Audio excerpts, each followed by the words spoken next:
Hello everyone. वैसे auditorium के gate से यहाँ आते आते मेरे 3 पेन चोरी हो गए। तभी पता चला कि सारे नर्सिंग ऑफिसर्स यहीं पे आ रखे हैं। हॉस्पिटल में कहीं शोर नहीं हो रहा है तो यहाँ पे तो होना ही चाहिए ना, आवाज़ आनी चाहिए भाई। वैसे मैं गाना गाने नहीं आई हूँ, डांस करने भी नहीं आई हूँ, मैं अपनी प्रॉब्लम्स बताने आई हूँ। पता है प्रॉब्लम क्या है? प्रॉब्लम यह है कि मैं एक नर्स हूँ और मेरी लाइफ में कोई प्रॉब्लम ना हो, ये मेरी प्रोफेशन की सबसे बड़ी प्रॉब्लम है। और इससे भी बड़ी प्रॉब्लम आजकल ट्रेंड कर रही है नर्सेज की, उनको शादी के लिए लड़के नहीं मिल रहे हैं।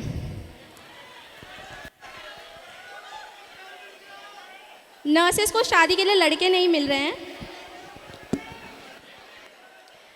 अरे सुन भी लो, सुन भी लो। नर्सेज को शादी के लिए लड़के नहीं मिल रहे हैं क्योंकि डॉक्टर से हम कर नहीं सकते। सवाल मत पूछना क्यों, कोई बता सकता है क्यों नहीं कर सकते? मत बताओ, बवाल हो जाएगा।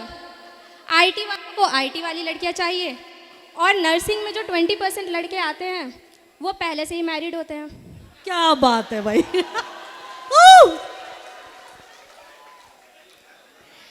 आते जाते कोई लड़का अच्छा लग जाता है तो वो सामने से सिस्टर जी बोलकर चला जाता है। कितनी बड़ी प्रॉब्लम। घर वालों ने बोला था पहले पढ़ाई कर लो फिर सेटिंग कर लेना, फिर बोला पहले जॉब कर लो फिर सेटिंग कर लेना। अब जब मेरी सेटिंग करने की उम्र आई है, सारे लड़के पहले से ही सेट हो चुके हैं। मेरी प्रॉब्लम आप लोगों को छोटी लग रही होगी। जैसे तैसे करके मैंने एक लड़का पटा ही लिया। अब जब मेरी मॉर्निंग होती है तो मैं सोचती हूँ कि इवनिंग में जाके बाबू से बात करूँगी। जब इवनिंग होती है तो सोचती हूँ मॉर्निंग में जाके बाबू से बात करूँगी। और जब मेरी नाइट होती है तो बाबू पता नहीं किससे बात कर रहा होता है। 1000 बार लोगों को बता चुकी हूँ कि मेरी 3 शिफ्ट्स होती हैं, मॉर्निंग, इवनिंग, नाइट।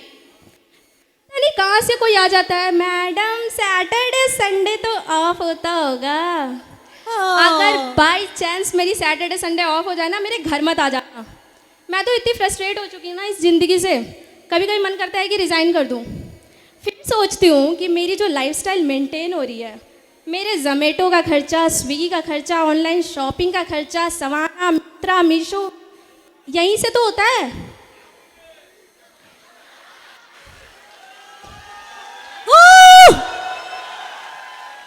पहले खुद रोस्टर याद करती हूँ, फिर मम्मी पापा को याद करती हूँ और अब एक बंदा बना लिया है, इसे भी याद करवाना पड़ता है।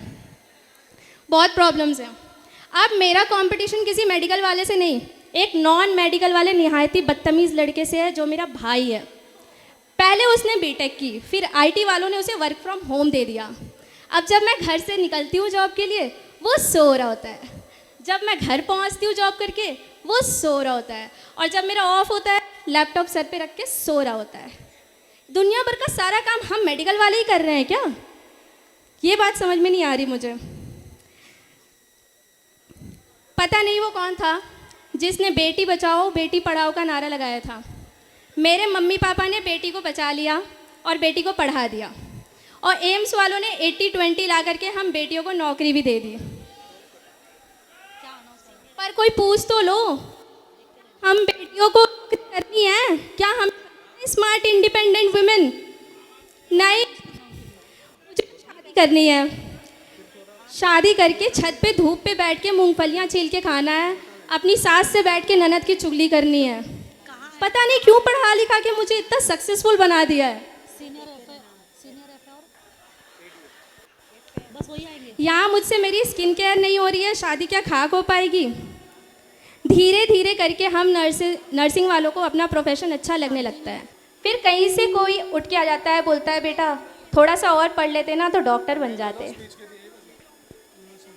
2 दिन बाद वही अंकल आए, बोले बेटा पर्ची कटवानी है, एम्स में नंबर लगवा दोगे? मैंने बोला अंकल अगर 2 दिन पहले आपने वो मनहूस बात नहीं कही होती ना, माँ कसम एडमिशन दिलवा देती हॉस्पिटल में। अगर आप एक नर्सिंग ऑफिसर हो तो स्किन केयर भूल जाओ, टैनिंग और डार्क सर्कल से दोस्ती कर लो, चैन की नींद भूल जाओ, शिफ्ट ड्यूटी से दोस्ती कर लो, हेल्दी लाइफस्टाइल भूल जाओ, जोमेटो स्विगी से दोस्ती कर लो, चाहे अपने घर का एड्रेस भूल जाओ, पर एएनएस मैम के रूम का रास्ता ज़रूर याद रखो।